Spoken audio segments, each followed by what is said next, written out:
Yashodanandana Prajajana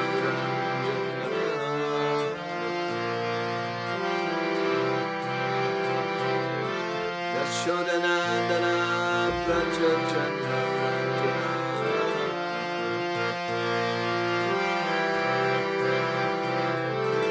Jamunatila Jani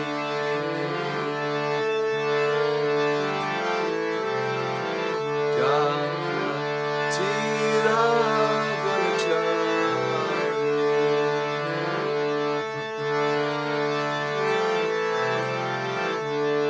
Hare Krishna, Hare Krishna, Krishna Krishna, Hare Hare, Hare Rama, Hare Rama, Rama Hare Hare, Hare Krishna, Hare Krishna, Krishna Krishna, Hare Hare. Rama Hare Rama, Rama Rama Hare Hare, Krishna Hare Krishna, Krishna Krishna Hare Hare, Hare Rama Hare Rama, Rama Rama Hare Hare, Krishna Hare Krishna, Krishna Krishna Hare Hare, Rama Hare Rama, Rama Rama Hare Hare.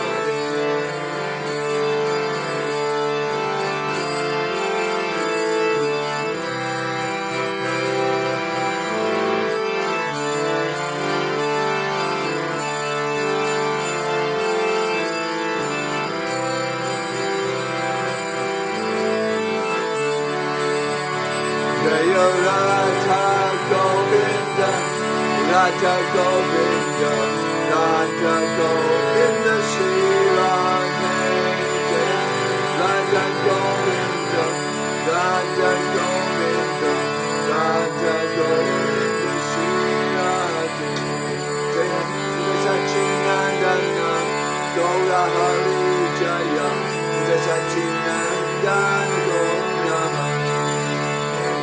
Sachinandana Gaura Hari, Sachinandana Gaura Hari, Panchatattva, Panchatattva Jaya, Panchatattva Jaya, Panchatattva, Panchatattva, Panchatattva, Panchatattva Jaya, Panchatattva Jaya. Prabhupada, Prabhupada Jaya, Prabhupada Jaya, Prabhupada.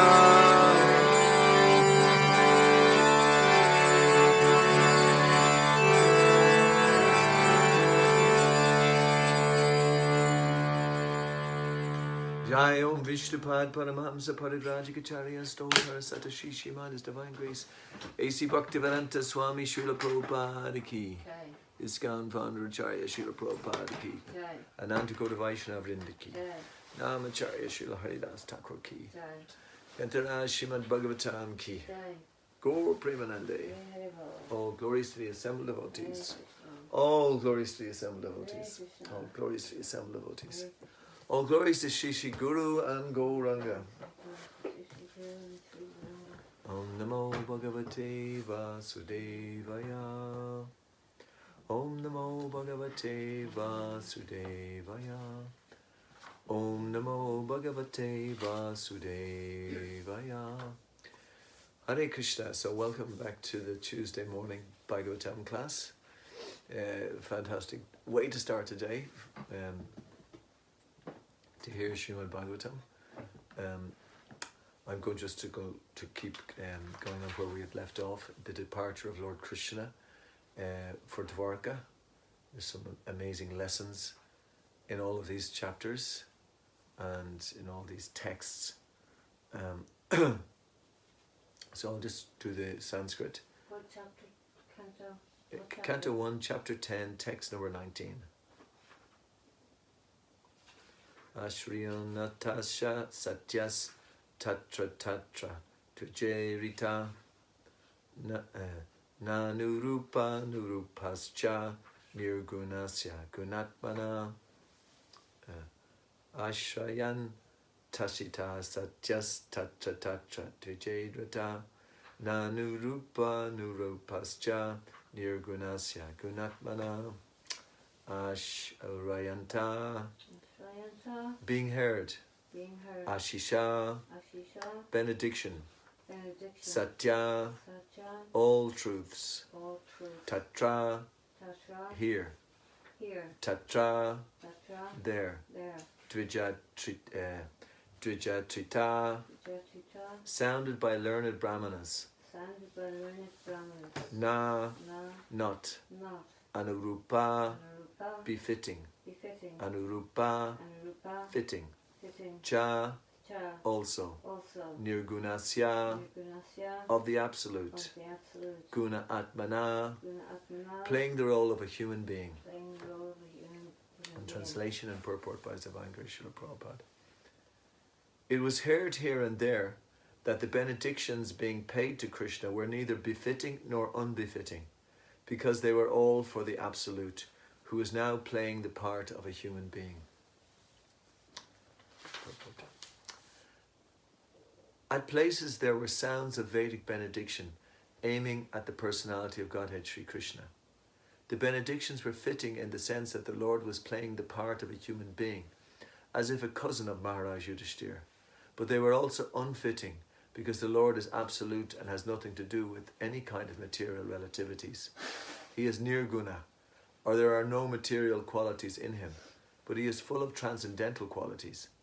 In the transcendental world there is nothing contradictory, whereas in the relative world everything has its opposite. In the relative world white is the opposite conception of black, but in the transcendental world there is no distinction between white and black. Therefore the sound of benedictions uttered by the learned brahmanas here and there appear to be contradictory in relation to the absolute person.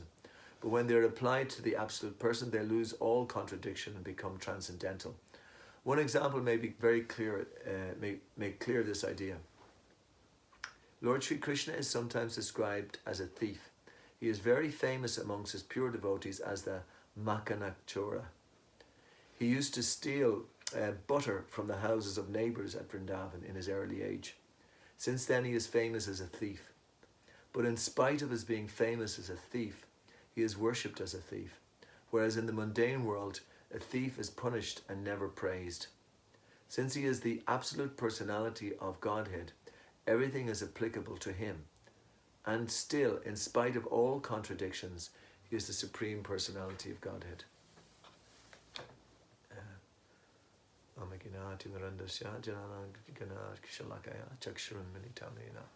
Tasmai Shri Gurave Namaha Shri Chaitanya Mano Vishtam Stapitamena Bhutale Swayam Rupa Gadamayam Dadati Svapatanti Kam Nama Om Vishnu Badai Krishna Vastai Bhataleshima Satsrup Das Goswami Itinamani Nama Om Vishnu Badai Krishna Vastai Bhataleshima Bhaktivedanta Swami Itinamani Namaste Saraswati Devi Gauravani Pacharine Nirvishesha Shanyavadi Paschata Deshatarane.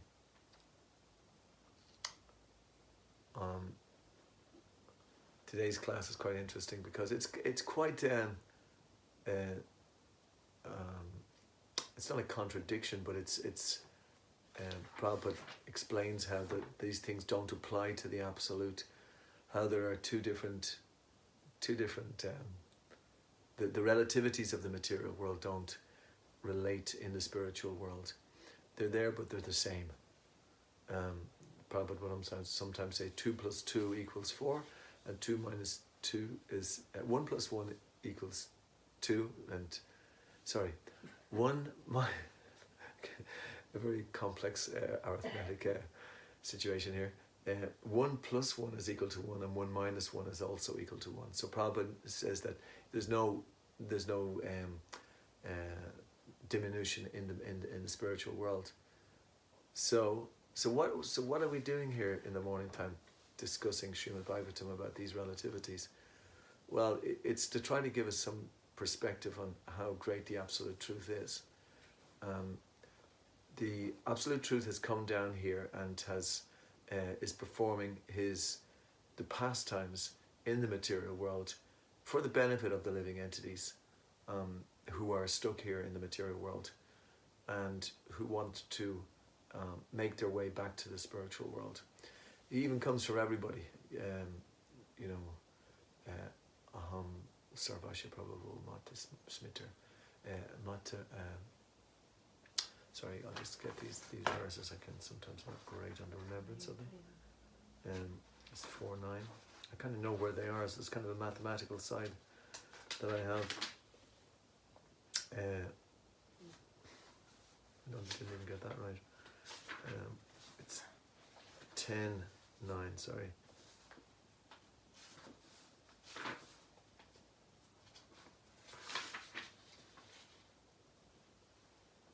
10:8.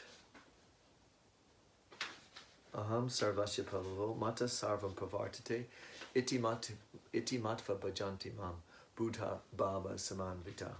Krishna says, I am the source of all spiritual and material worlds. Everything emanates from me. The wise who know this engage in my devotional service and worship me with all their hearts. I'm sure hearts and minds, but it's interesting the way in the translation Prabhupada says all their hearts. Because we have to put our heart into this spiritual life. It's all right to have a kind of an intellectual, jnanic kind of understanding of the way things are. But ultimately, it's necessary to really give everything 100%. This is the only way we'll understand these kind of things which are in the Bhagavatam. We can't just, do it little bit by bit or just try to, I'll do spiritual life now for the moment and, I'll leave it for the next week and I'll get back into it again in another month's time. These kind of things don't, they work, they're better than not, Nahabrakamona Shosti Bhaktivaya Navidyate Svabhamapyasya Dharmasya Trayate Mahatobayat. Whatever progress we make on this path will never be lost. But it's like everything, whatever you put into it, you get out of it. Krishna says that he will reciprocate with however that we proceed, whatever we give, he will give back. And what is that verse which says that? There's a few verses down, I think.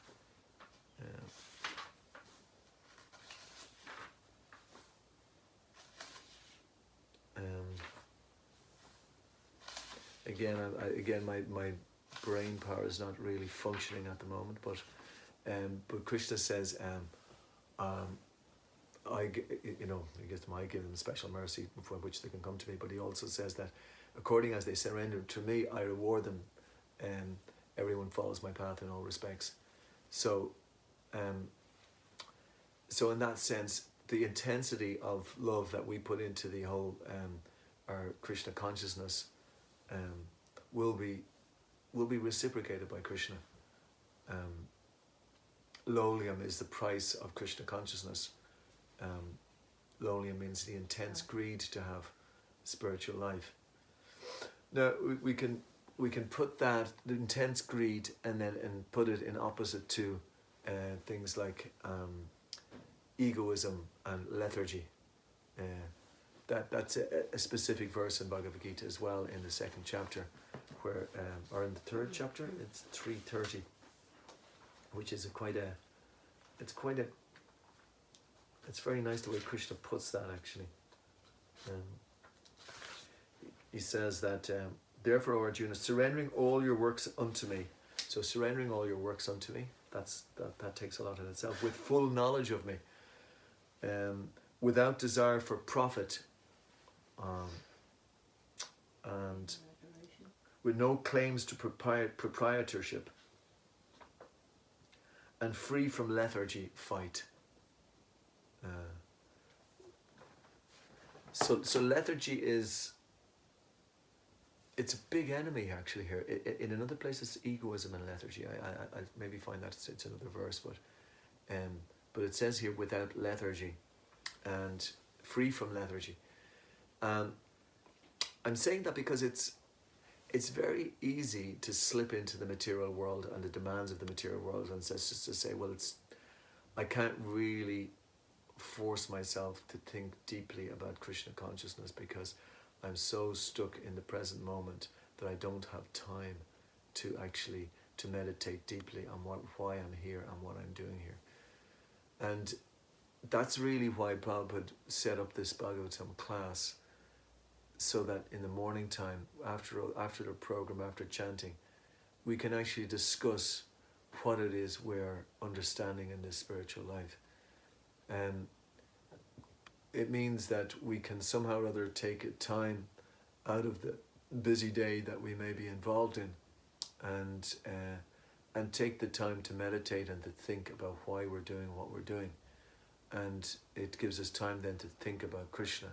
And then it gives us time to get in touch with Krishna, that we have this relationship with Krishna, and that he's there with us in every atom. That's why I wanted to get onto that verse 10:8.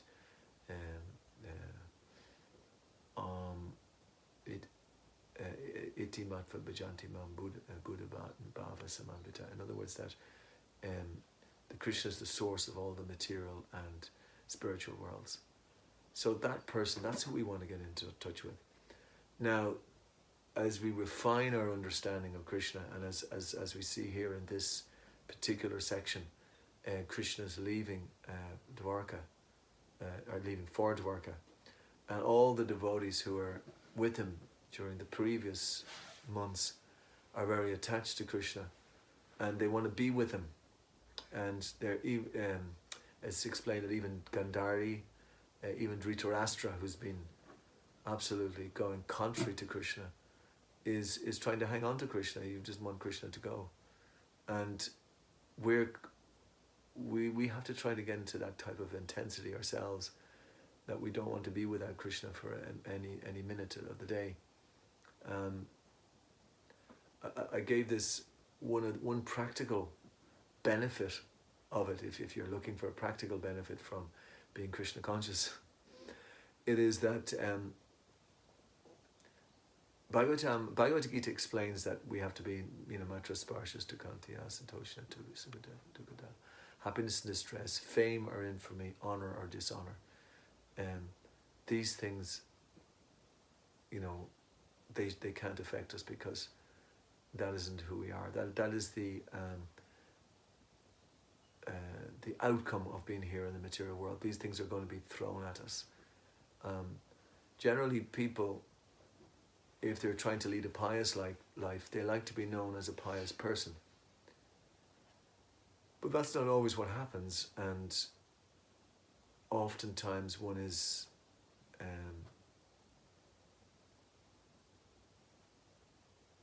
what word would you use? Slagged. You can be thrashed is a word I used before. People will speak negatively about you, and it's going to. That's the nature of the material world. Sometimes people will speak very nicely about you, and you think, oh, that's such a nice person. He really understands things.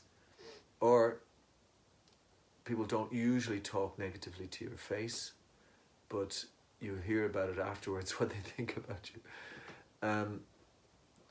So in order not to be disturbed by that, if we're thinking about Krishna, we'll just say, well, what can I do? That's the nature of the material world. Obviously, if there's some truth in the negative things being spoken about you, you should take that as a very valuable lesson to use and to try to improve in your spiritual life. But if you want to be able to, if you want to know how to deal with it, you just have to accept it and not be worried about it, not be bothered either way. So that's a practical aspect of being spiritual, is that you'll practice. You practice spiritual life as practice. So you'll practice not being disturbed, and that brings a certain type of peacefulness as well, a certain type of happiness. if it is a fact that you do get disturbed, then you'll know that there's something about your bhajan which is you're not doing properly. That's how I view it anyway. When I'm disturbed by certain things,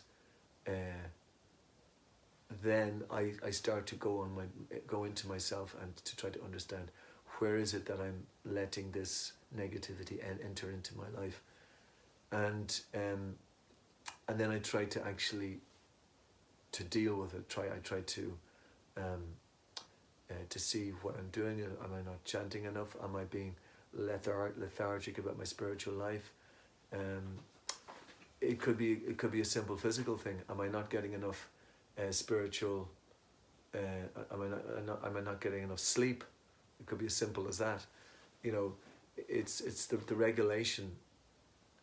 I work on to see how I'm practicing properly. So that's the way that I can deal with that. But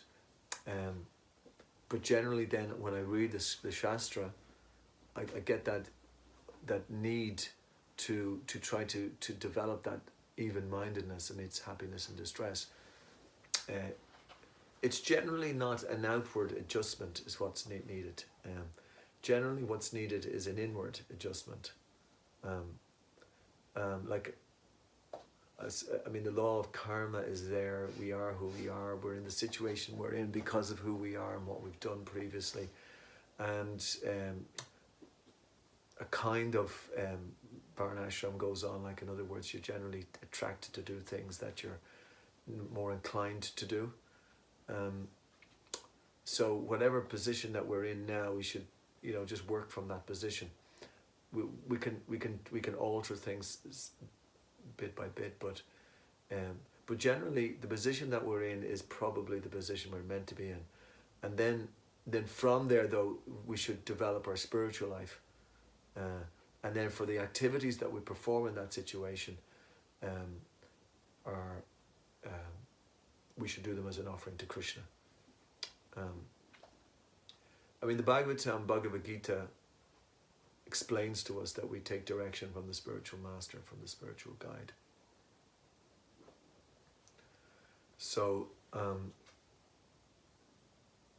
we should take that very much to heart, and we should consult with the spiritual guide, the spiritual master, about what it is we should be doing in this life, and then we should just carry on with that, and do it to the best of our abilities.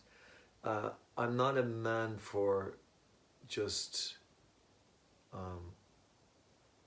having to consult every last detail about our spiritual life, because we're human beings, we're servants of Krishna. We should be able to, Prabhupada was very liberal in saying to his devotees that Krishna's inside your heart. You should also find out what to do. Prabhupada was very, very strong about that. He would send people to all parts of the world, and he would get them to they know, what to do. You're there in the current situation. You deal with it. He wasn't a kind of what they call a hands-on manager. He wanted is there that famous letter where he says he wants independently minded thinking people, but that doesn't mean that's not a carte blanche just to do what you like. We should be constantly, when we can, we should consult with the spiritual guide, and we should have certain people that we discuss with ourselves, among ourselves, who we trust, and so the Guru, Shastra, and Sadhu. So we should also look at the Shastra, and be very,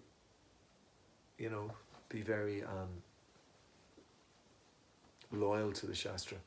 We have to study it scrutinizingly as well. We can't just take a superficial meaning from the Shastra and then try to enact it in our lives, because that will create problems. It's kind of like very much along the Kanishta stage, because a Kanishta is very fanatical. He takes something that out of context. So we can't take things out of context, because it will affect our bhajan, it will affect our Krishna conscious effect that we'll have in this world, and we won't be getting the full mercy of Krishna unless we do take it very seriously and study scrutinizingly. And there's no dearth of information available. I just started listening to a devotee who passed away about 10 years ago, but he wrote he gave amazing classes on Bhagavad Gita at Purnachandra Prabhu, and just even when you listen to him, you understand that he's done a huge amount of research, and he's very, very shastric, and he's very, very devotional simultaneous. He's very very good balance about both of those things. So just by hearing somebody like that, who's available, just have to press a button and I can hear somebody like that. So there's a tremendous advantage here. So there's no dearth of learning from, for us. So we shouldn't be afraid to take shelter in different of these great sadhus and great devotees.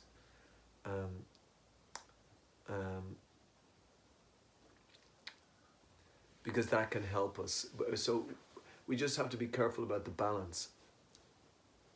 Depending on our nature, some people can be very very shastric and spend a huge balance on the shastra, and other people can be very active and they only give a small balance to the shastra. So generally we've seen that Prabhupada, with the different people that he dealt with, so the people who were very shastric learned, he would give them a lot of practical things to do to try to balance them, and vice versa. And you see sometimes instructions from Prabhupada, he would tell some sannyasi that he should go out and preach, and another sannyasi he would say, just no, you should stay in your Prabhupada Desh and just stay there. That's what a sannyasi should do. I haven't got the reference to that, but I've heard that on several occasions.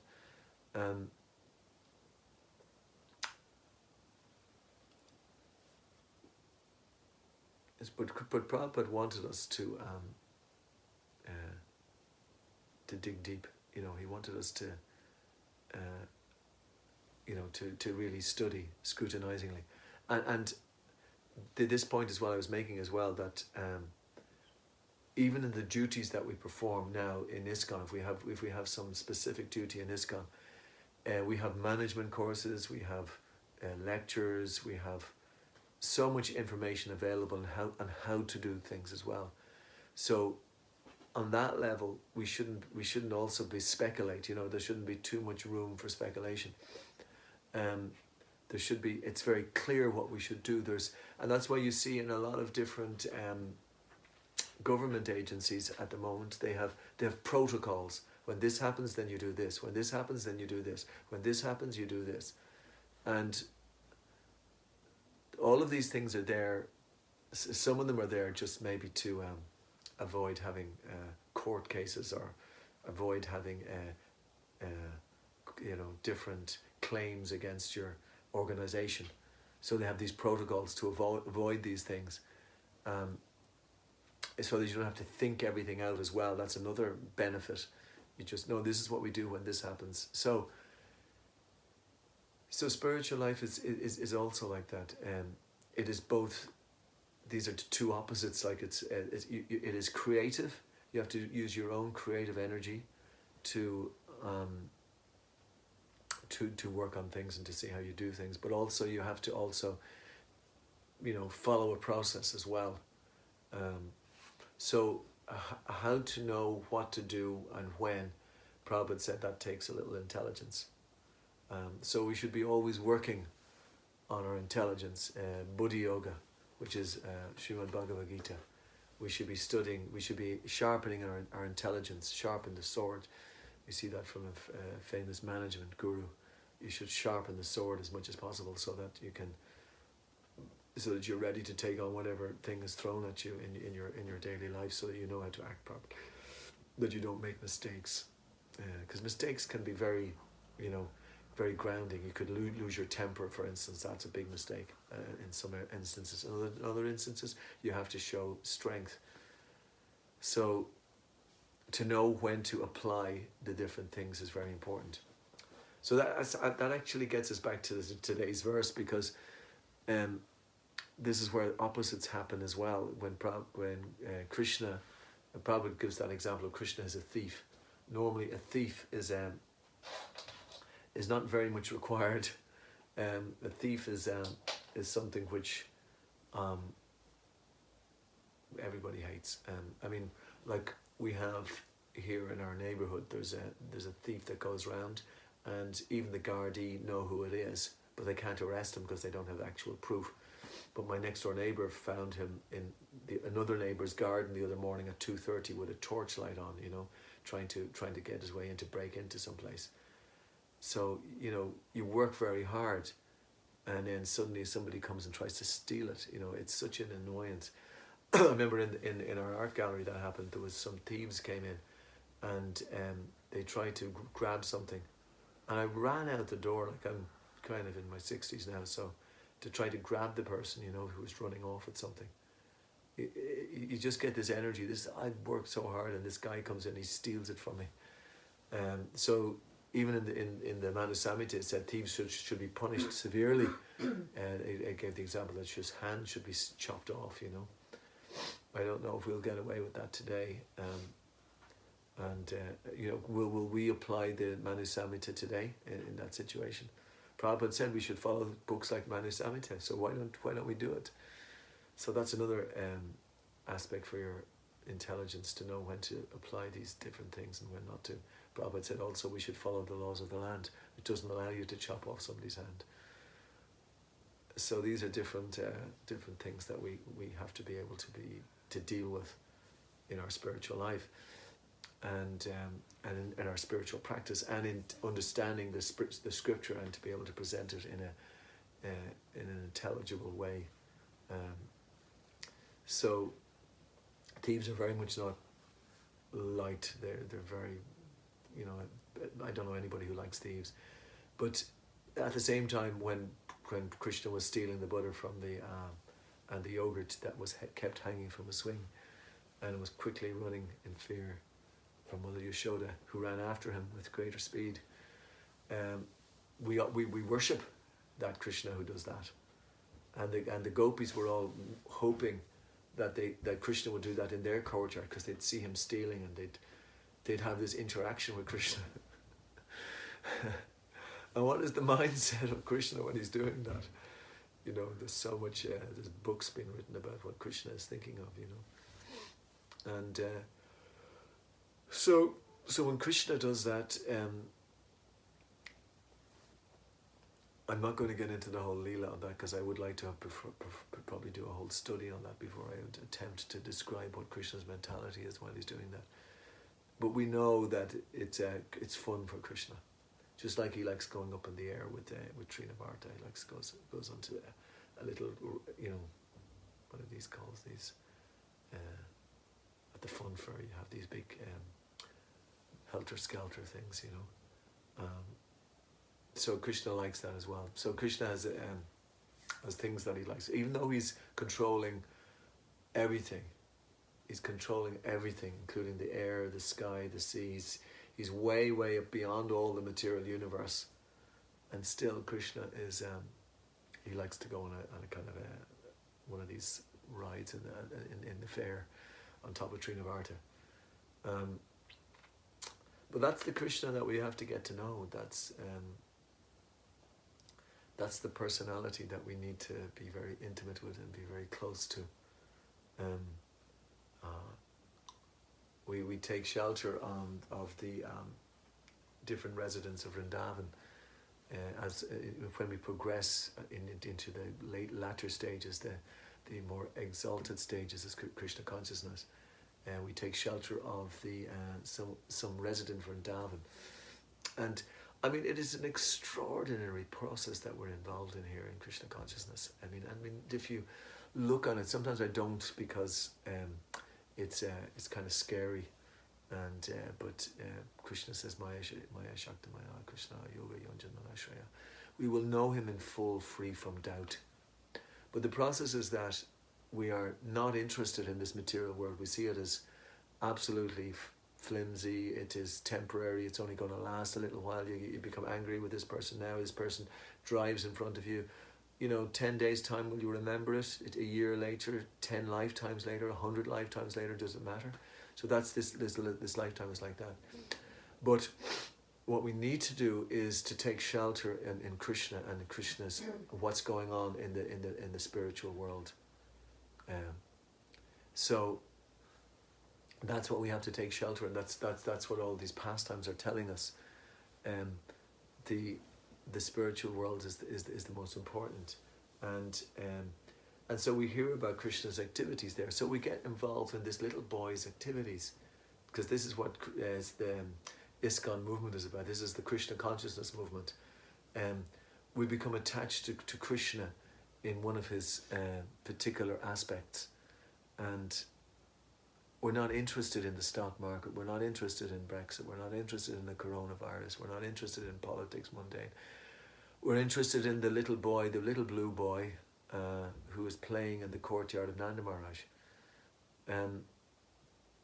So if we were to tell somebody about that, that's our main goal in life, you know. So what do you do as a living? Well, I actually follow the little blue boy that we follow, and we call him God, and we just want to end up like him in the spiritual world, be with him. So, you know, but what do you do as an occupation? That is my occupation. That is what I'm doing. You know? So, as my wife just said, they'll lock you up. But that is what we are doing. It's an extraordinary process. And the fact is that the more that we adopt that, the more that we get absorbed in that process. I asked a question of one devotee there recently, and his answer is that the more that we get absorbed in Krishna, then all our problems are solved. All the problems that we have in this material world are solved. We won't worry about this, that, the other. We won't worry about this person doesn't talk to me because I did this to him and he did this to me. All those problems get solved, you know. And that's what I was saying at the beginning of the class, that Krishna consciousness is hugely practical. That we can be able to tolerate the happiness and distress, the pain and the infamy, the honor and the dishonor, because of our absorption in the Leela with Krishna. I'm not saying by any means that that's a platform that I'm experiencing 24 hours a day, 1 hour a day, many seconds, you know. But it is something which I have experienced to some degree, and it is something which I'm recommending, because it's being recommended to me by all the people that I hold most dear, and all the people that I understand who are in this very much along this path, and they're writing books and books and books and books and books and books about it. You know, all the Goswamis have written books and books and books and books about it. All the Vishwanath Chakravarti Thakur, Baladeva Vijayabhushanam, all of these great devotees, they have all written books about these pastimes of Krishna. And we had a wonderful opportunity there during Kartik, where we discussed in detail about the whole pastime. You would never even think that you could take so many different angles of vision of what's actually happening there, but that's what was happening. The devotees in this have done this. The Krishna book is like, you could read Krishna book for the rest of your life, and you could go deeper and deeper and deeper into Krishna book. And that is what we must do. Now, we have one other function as well, and that is that we should try to give this message to others. And the devotee is merciful. He's very merciful, and the unfortunate thing is that people are very much fallen in this age of Kali. And somehow or other, by the amazing mercy of the Supreme Lord and the spiritual master, A.C. Bhaktivedanta Swami Srila Prabhupada,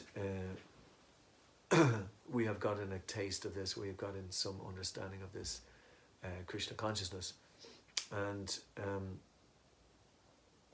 we have to try to distribute this message to others, because that's the only, that is the actual only price that we have to pay. Basically, we have gotten this information, we've gotten this knowledge of how to live in this world, and the only thing that's required back from us is that if we try to give it to others, we'll never be able to repay the debt, but by actually giving them the Krishna consciousness to others, or trying to bring other people to Krishna consciousness, that will actually be somewhat of a debt that we can pay. So, especially in this month of December, it's called the Prabhupada Marathon, and we should always be doing it. But in this month in particular, we emphasize book distribution because people are more in a receptive mood, and we understand that if they can take this book into their life, it might actually change everything for them. Or even if it doesn't change it for them, they may take it into their life, and then someone else may pick it up at a particular time. This is the bomb dropping. This is our bomb dropping marathon, and but I've often found that and this is, I heard one time I was at a seminar in Radhadesh, and the devotees were speaking about how we can increase book distribution, and I took a lot from what Kṛṣṇa said. He was saying that in the beginning, whenever they were going out on Harinam, there would always be book distribution. So the book distribution was always going on in tandem with the Harinam, and it is very nice that we're attempting that at the moment in the streets at the moment, and because people can see who we are, and then they get this book, and so it gives them an understanding. It gives them a little insight into what we are actually about. If it's done nicely, I think it's important that we can't be, it's that it's done nice. I'm not saying that I chant nicely. I'm always trying to refine the thing. I'm trying to have a kind of a croaky voice, and also you need to have proper sound equipment so that it comes across in a pleasant way. It's not that when you're doing Harinam you look as if you're self-conscious and you're saying why the hell am I here, and which sometimes can happen, but you have to want to do it. But it's like that with every other service as well. It's like anyone who just wants to give Krishna consciousness, they have to show that they really want to do it. It's like that enthusiasm will come across, and people will then take little heed of what you're doing, and they'll want to hear from you if you're enthusiastic about what you're doing yourself. So this, as I said, there's the two things. We have to try to go deep in our Krishna consciousness ourselves, spend a lot of time in our meditation, and we have to also give Krishna consciousness to others. So that's the message for the class today. I'm not going to go on for very long because it's everyone's, if any person who's listening, they have their own things to do. I have one question. No questions. Okay. Okay. So thank you for listening, and we will take this up again next week, and we're hoping to try to increase the amount of classes we do in the morning time as well. So Srimad Bhagavatam ki, Srila Prabhupada ki, Gaur Premanande.